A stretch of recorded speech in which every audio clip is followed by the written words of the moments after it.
Souvent, vous savez, on peut croire que servir Dieu, c'est quelque chose qui se répète à l'identique tous les jours, mais je vous assure que ce matin, je tremble un peu et j'ai un peu peur parce que, en fait, tout le déroulé du culte résume un peu le message de ce matin, jusqu'aux exemples que le Seigneur m'a demandé de partager avec vous et vous allez le comprendre.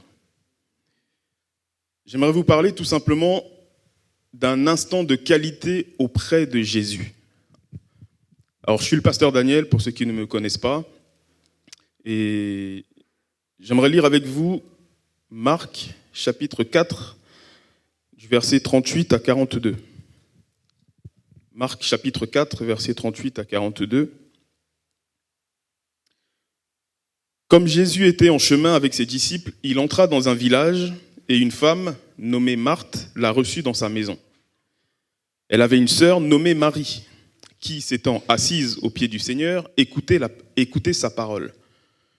Marthe, occupée à divers soins domestiques, survint et dit : « Seigneur, cela ne te fait-il rien que ma sœur me laisse seule pour servir ?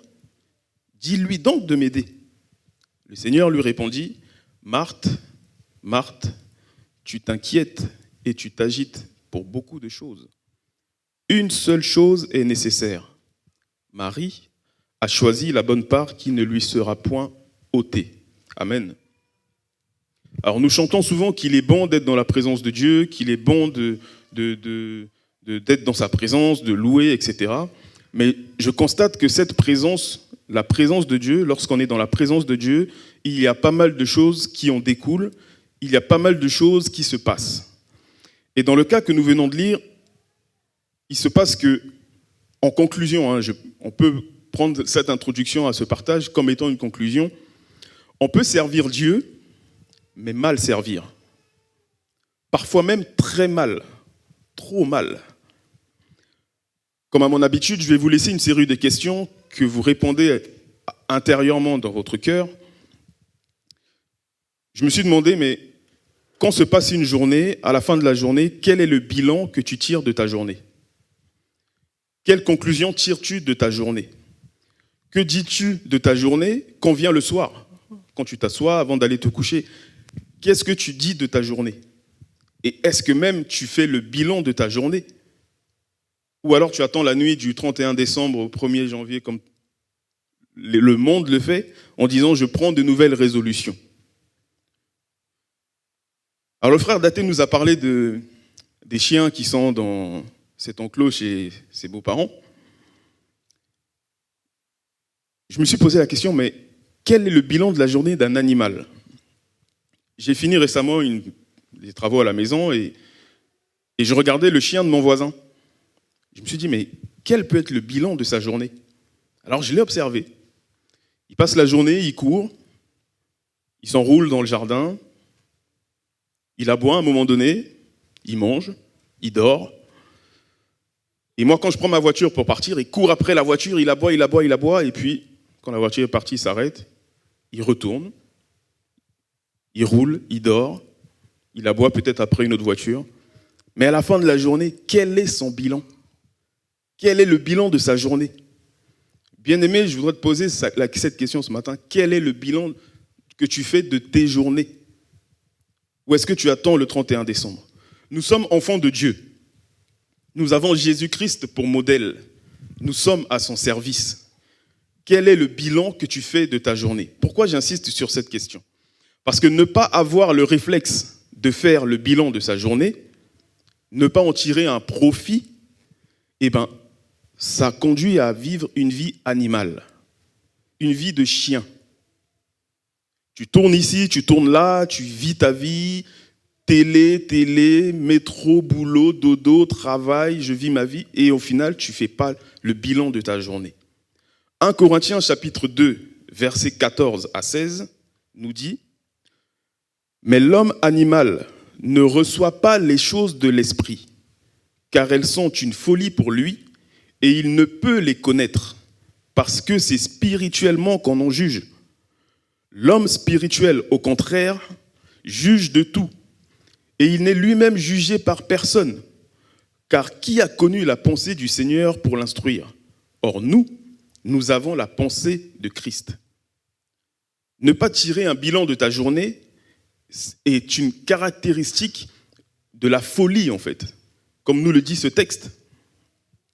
Car Dieu qui te donne le souffle de vie, toi tu crois que c'est naturel, quoi, c'est normal, ça coule de source. Enfin, j'ai même pas à me poser la question, pourquoi est-ce que je réfléchis si j'ai le souffle de vie ou pas? Eh bien, Dieu ne nous donne pas un souffle de vie parce qu'on est beau, hein, parce qu'on a un beau regard, ou parce qu'on est joli, ou parce que je ne sais quoi.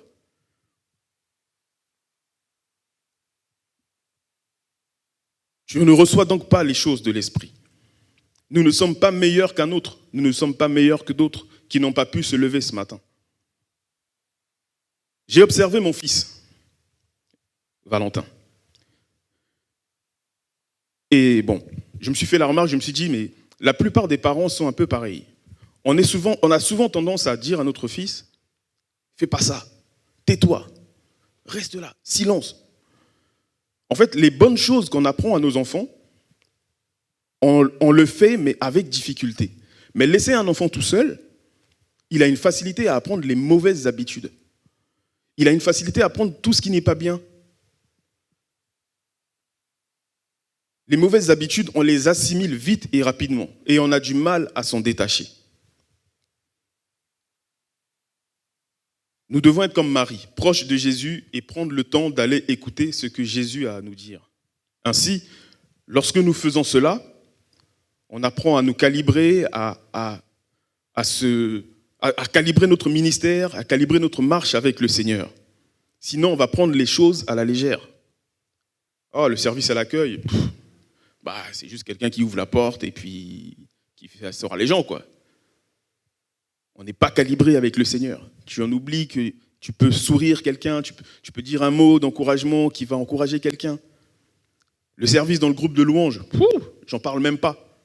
J'ai l'impression que, étant dans le groupe de louange, j'ai l'impression que c'est le service où vraiment on met en application tous les fruits de l'esprit. La patience, la maîtrise de soi, il faut venir avec la joie, être bienveillant. Parce que oui, chacun vient avec son talent, on va dire, de musicien, et puis on ne peut pas lui dire un truc, on ne peut pas dire « Ah, c'est ça ». Non, non, non. On ne vient pas dans la présence de Dieu pour lutter les uns contre les autres. C'est un peu ce que nous disait le frère Daté. On perdrait notre temps en faisant ça. On ne vient pas dans la présence de Dieu pour se plaindre de quelqu'un d'autre. On perdrait notre temps, bien aimé. On ne vient pas dans la présence de Dieu pour juger la tenue vestimentaire des uns et des autres. On perdrait notre temps, bien aimé. Et si nous, pasteurs, nous ne disons pas les choses, je considère que ce serait une faute parce qu'on deviendrait comme le Saint-Esprit pour l'Assemblée. Mais c'est une faute grave. Ce serait comme si on pouvait entretenir les membres de l'Église, alors que ce n'est pas nous qui faisons ça. C'est le Saint-Esprit, c'est Dieu. Marthe servait Jésus. Marthe servait Jésus. Elle était assise à la cuisine, elle faisait les tâches ménagères, etc. Elle servait Jésus. Mais pourtant, elle n'était pas à la bonne place. Voilà pourquoi là, ce message, je m'adresse à tout le monde. On ne dit pas que Marthe était dans un péché quelconque, mais elle servait Jésus. Ça veut dire que tu peux servir Jésus, mais mal servir. Souvenez-vous, je vous ai partagé un jour, en vous disant que Satan ne maudit pas, c'est Dieu qui maudit. Si Satan maudissait, on ne serait pas assis là à échanger, à vivre la communion fraternelle. Si Satan maudissait que cette capacité de maudire en arrivait à exécution, on ne serait pas là. Et souvenez-vous du message de la semaine passée, le sandwich, celui que Dieu vomit quand on est tiède. Ainsi, je suis de ceux qui croient que la situation sanitaire du moment, Dieu l'a permis pour que nous en tirions un enseignement. Et on ne peut pas sortir de cette crise en nous disant simplement « Ah, c'est bon, on est déconfiné, on peut sortir. Ah, c'est bon, on peut aller à la fête. Ah, c'est bon, on peut tomber les masques. Ah, c'est bon, je suis en vie. Ah, c'est bon, ah. » Ce serait vraiment passer à côté de quelque chose. Même si tu es resté actif dans le Seigneur, même si tu es resté actif dans les choses de Dieu, tu seras comme Marthe qui est passée à côté de quelque chose. Et tu vas rater ce que Jésus est en train de dire à Marie. En cette période, je vous assure que Dieu parle. Dieu parle.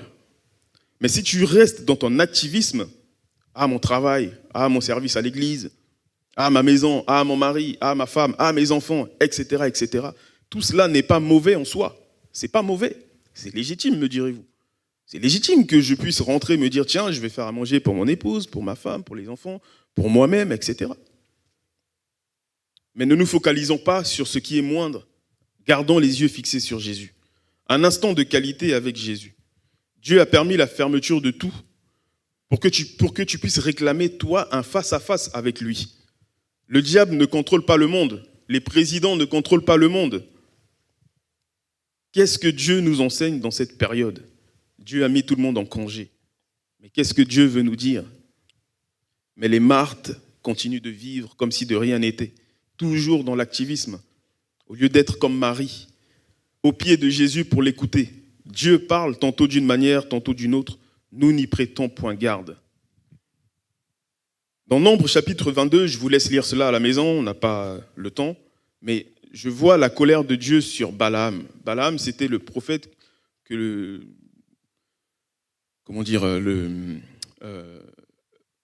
le roi Balak a vu le peuple d'Israël, il a pris peur. Il a dit, allez chercher le prophète pour qu'il vienne maudire ce peuple. Et le prophète Balaam, lorsqu'on lit Nombre chapitre 22, on peut lire le verset 22 par exemple, mais Balaam, en allant sur le chemin pour maudire le peuple d'Israël, il était tellement dans le péché qu'il ne voyait pas ce qui se passait devant. Il n'avait pas les yeux spirituels ouverts. Au point où il frappe 3 fois son ânesse pour ramener l'ânesse sur le droit chemin. Parce que l'ânesse a vu l'ange sur la route. L'ânesse est sortie de la route. Le prophète ramène, frappe l'ânesse. L'ânesse ressort. Le prophète ramène, frappe. 3 fois. Même les compagnons de Balaam ne voyaient pas. Les hommes et les femmes de Dieu qui voient l'alerte de Dieu, qui écoutent les avertissements de Dieu, sont souvent persécutés, frappés par ceux et celles qui ne voient rien. Ils vont vous frapper 1 fois, 2 fois, 3 fois. Mais va-ci, va là. Et vous qui avez vu l'alerte de Dieu, vous savez que la direction n'est pas bonne. Et vous qui frappez l'ânesse, sachez que si l'ânesse n'avait pas vu l'ange, le prophète n'aurait jamais su qu'il y avait un ange sur le chemin. Vous qui frappez les serviteurs de Dieu, les servantes de Dieu, car d'après vous, ils ne prennent pas la bonne direction. Vous qui frappez vos maris, femmes, frères, sœurs, car ils vous alertent que la direction que vous prenez n'est pas la bonne. Sachez que si vous n'avez pas vu l'ange, réfléchissez avant de frapper 3 fois l'ânesse. Alors quand je dis mari, femme, vous frappez, c'est pas physique, hein, vous comprenez ce que je veux dire. On est sur Internet, il faut préciser maintenant. Vous allez être persécutés par ceux qui ne voient que par la science, qui ne voient que par leur interprétation, que par leur vérité, que par leur manière de voir. Il faut que les ânesses parlent. À partir de quel moment Balaam est revenu à la raison ? Balaam est revenu à la raison lorsque l'ânesse a parlé. L'ânesse lui a dit, mais j'ai toujours été à ton service. J'ai toujours fait ce que tu m'as demandé. Ne peux-tu pas comprendre pourquoi aujourd'hui je te désobéis ? C'est alors que les yeux de Balaam se sont ouverts et il s'est prosterné. Il ne se rend même pas compte qu'il est en train de parler à une ânesse. Tellement dans le péché. Dieu aurait pu parler au travers des compagnons de Balaam, le prophète, mais il a utilisé un animal. Quand Dieu décide de te parler et que ceux qui t'entourent sont dans la même ambiance que toi, Dieu va utiliser une ânesse. Dieu aurait pu parler au travers d'un compagnon, mais il ne l'a pas fait. Voilà pourquoi nous devons être comme Marie, être aux côtés de Jésus, demander à Jésus de nous parler, de nous enseigner, de nous guider, de nous aider à être obéissants. Mais si tu es comme Marthe, toujours dans la cuisine, activité, service, c'est alors que tu ne comprendras pas le comportement de Marie. Et comme dit la Bible, que nous sommes tous de même nature, nous sommes faits de même nature, tu peux être amené à persécuter Marie. Tu peux être amené à dire, Seigneur, mais je veux persécuter Marie. Dis-lui de venir m'aider, de faire comme moi. Quand Dieu t'ouvre les yeux, tu verras ce qui se passe. Et là, tu comprends beaucoup de choses. Tu arrêteras de vivre comme tout le monde. Si Dieu n'ouvrait pas les yeux de l'ânesse, tous ceux qui étaient dans ce périple voyage allaient mourir. Oui, quand tu fais l'autruche devant le Seigneur, il va continuer de t'interpeller. Par quelqu'un d'autre, par un autre moyen. Faire l'autruche, l'autruche dit, mais quand il y a un danger devant, il fait un trou, il met sa tête dedans, et il se dit, il n'y a pas de danger. Vois combien, ô Dieu t'aime. Il use d'un petit rien pour t'interpeller. Il use d'une situation que tu considères anodine pour t'interpeller. Il utilise une voix que toi tu considères comme moins que rien pour t'interpeller. Vois ô combien ton Dieu t'aime. L'amour de Dieu dans sa volonté est aussi pour que tu passes des moments de qualité avec lui. Et quand je dis Dieu t'interpelle, c'est pas forcément, ne conclut pas que je considère que tu es dans le péché. Hein. Comme on l'a lu, Marthe servait Jésus, mais elle n'était pas à la bonne place. On ne vient pas ici, bien-aimé, pour devenir pire. J'aime à le dire, on ne vient pas ici pour être moins bien que que quand je suis rentré dans ce lieu. J'ose espérer que lorsque vous sortez d'ici, que vous avez passé un moment avec le Seigneur, qui vous a parlé et que vous avez reçu quelque chose. Le Seigneur parle tantôt d'une manière, tantôt d'une autre. Il prend, tu gardes. Quelqu'un va me dire, mais moi je suis venu, bon, j'ai rien appris. Au contraire, voilà, il y a une telle situation qui m'a dérangé. Il y a un frère qui est passé devant l'écran, j'ai pas lu le texte. Ah, la guitare a mal joué. Ça m'a dérangé, vraiment.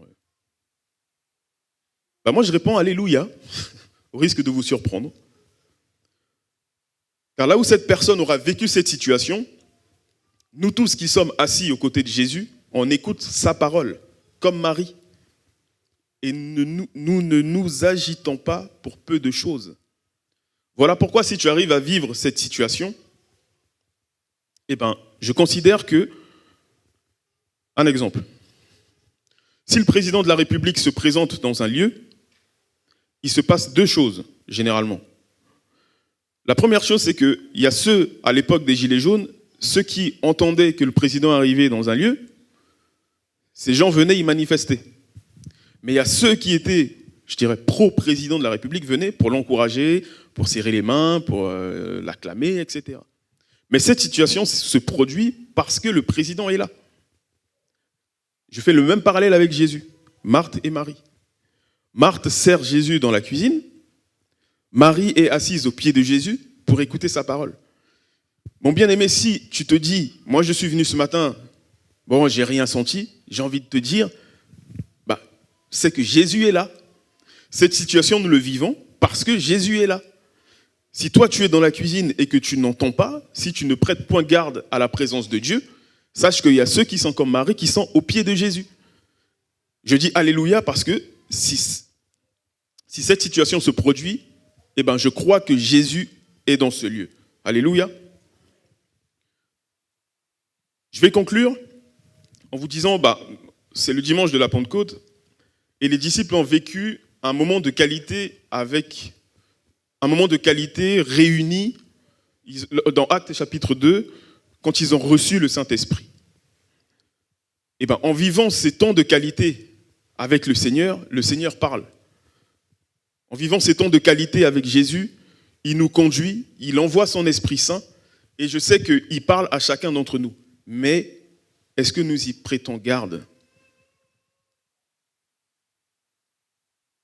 Je ne vais pas aller plus loin, je vais vous laisser avec cela, et que le Seigneur continue à nous travailler. Je vous invite à vous lever, on va prier.